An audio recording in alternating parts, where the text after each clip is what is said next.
Emangnya masih zaman minta proyek sama orang tua yang di pemerintahan? Dasar deso. Ini kayaknya harus disensor, jadi kita ulang. Dasar Penyalahgunaan lisan seseorang itu bisa menentukan dia ke surga atau ke neraka, disenangin orang atau dibenci orang, hanya dari lisan saja.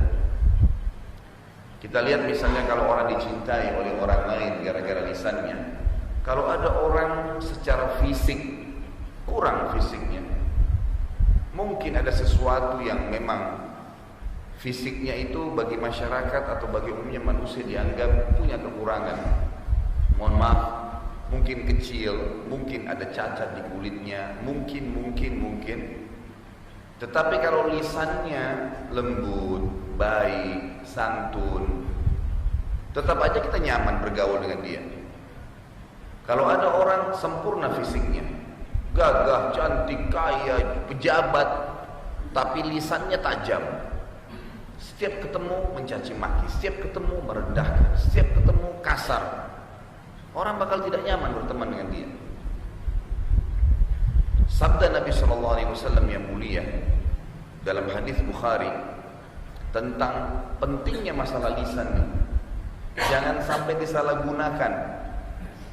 Beliau berkata kepada sahabat Nabi yang lain, sahabat beliau Mu'adz bin Jabal radhiyallahu anhu, wahai Mu'adz, ketahuilah, saya wasiatkan kepadamu,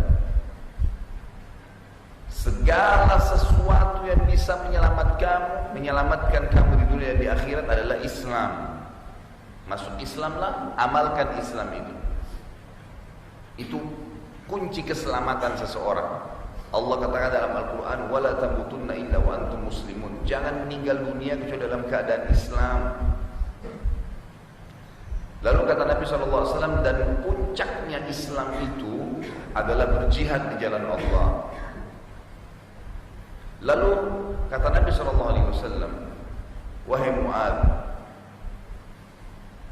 apapun perbuatan yang kamu lakukan yang bisa mendatangkan ridha Allah, lakukanlah. Dan apa yang bisa menahan murkahnya Allah, jauhilah. Maukah Mu'adz saya sampaikan kepada kamu sesuatu yang justru merusak itu semua, atau malah menjaga semua itu? Islammu bisa baik, kamu siap berjihad, kamu juga akan selalu dalam naungan dan ridha Allah, kamu juga akan jauh dari murkahnya Allah. Kata Mu'adz, tentu ya Rasulullah. Lalu beliau memegang lidahnya, ditarik, sambil beliau berkata, kuffu anka hadza, jaga ini darimu, ini yang bisa merusak. Di dalam hadis yang lain riwayat Bukhari, seorang sahabat berkata, ya Rasulullah, Islam ini sudah banyak sekali ajarannya, coba ajarkan saya kesimpulannya Islam itu, supaya saya langsung faham apa itu Islam. Jadi saya mudah untuk mengamalkan. Ada satu kunci, pintunya apa sih, supaya saya bisa langsung, oh iya ini maksudnya Islam, nanti saya gampang amalkan. Kata Nabi SAW, qur rabbi Allah thumma istaqim, ikrarkan dengan fikiranmu, dengan lisanmu, yakini dengan hatimu, Tuhanku hanya Allah. Enggak ada yang menciptakan langit, bumi, udara, air, batu, tumbuh-tumbuhan, pergantian siang malam, turunnya hujan, apapun yang di langit dan di bumi, di kedalaman lautan, yang kelihatan dengan tidak kelihatan oleh panca indera manusia, yang ciptain, yang urus, yang ngawasi, yang musnahkan Allah. Ikrarkan itu dengan lisanmu, ikrarkan di fikiranmu, yakini dalam hatimu, kemudian istiqomalah. Apa yang Allah perintahkan, kerjakan. Apa yang Allah larang, jauhi. Istiqomah di situ. Apa yang dihalalkan, nikmatin. Apa yang diharamkan, jauhi. Itu kata kuncinya. Itu kesimpulan Islam itu. Kenal Tuhan Allah, patuhi perintahnya, selesai. Sampai kamu mati. Lalu sahabat ini cerdas, dia bertanya, ya Rasulullah, saya sudah tahu sekarang pintunya. Kira-kira apa yang bisa menutup pintu itu? Saya jadi susah untuk memahami Islam, susah untuk saya amalkan. Susah untuk saya yakini kalau Allah itu ada. Nabi SAW sama perilaku hadis yang pertama, menarik lidah beliau sambil berkata, "Hadza, ini nih yang buat kamu susah. Bisa karena lisan ini kamu bisa istiqamah di agama Allah, bisa juga ini yang membuat kamu susah untuk mengamalkannya." Salah satu dari dua nih. Hadis yang lain Bapak Ibu sekalian, riwayat Imam Muslim, kata Nabi Muhammad SAW, "Idza asbaha ibnu Adam," kalau tiba anak cucu Adam pada pagi hari, kayak sekarang ini kita lagi alamin di subuh waktu seperti ini, kullu a'da'ul jisim tukaffirul lisan, semua anggota tubuh manusia itu berbicara pada lisan.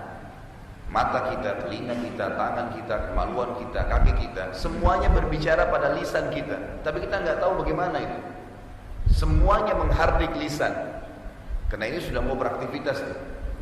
Mereka semua berkata, kata Nabi SAW, "Ittaqullaha fina."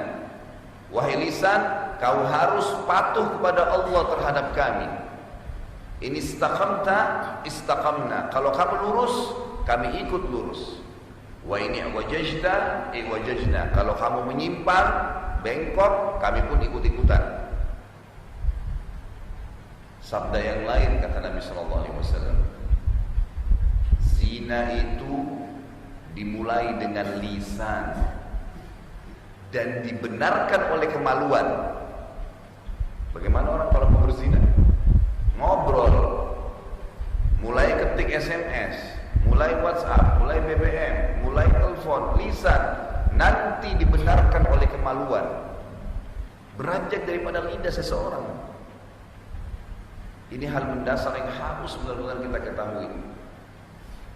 Nabi Muhammad SAW di hadis yang selanjutnya juga riwayat Bukhari Muslim mengatakan, "Man kana yu'minu billahi wal yawmil akhir falyaqul khairan aw liyasmut." Siapa yang mengaku beriman kepada Allah dan hari akhir, betul-betul tahu Tuhannya Allah, dia yakin la ilaha illallah, enggak ada yang ciptakan apapun yang di langit dan di bumi kecuali Allah, gitu ya. Dia mengaku tentang itu dan dia tahu juga beriman tentang adanya akhirat, amalnya akan dihisab hari kiamat dan dia akan ke surga atau ke neraka, tapi dia ingin masuk surga dan selamat dari neraka, maka sebaiknya dia hanya mengucapkan dari lisannya yang baik, atau dia diam, atau dia diam.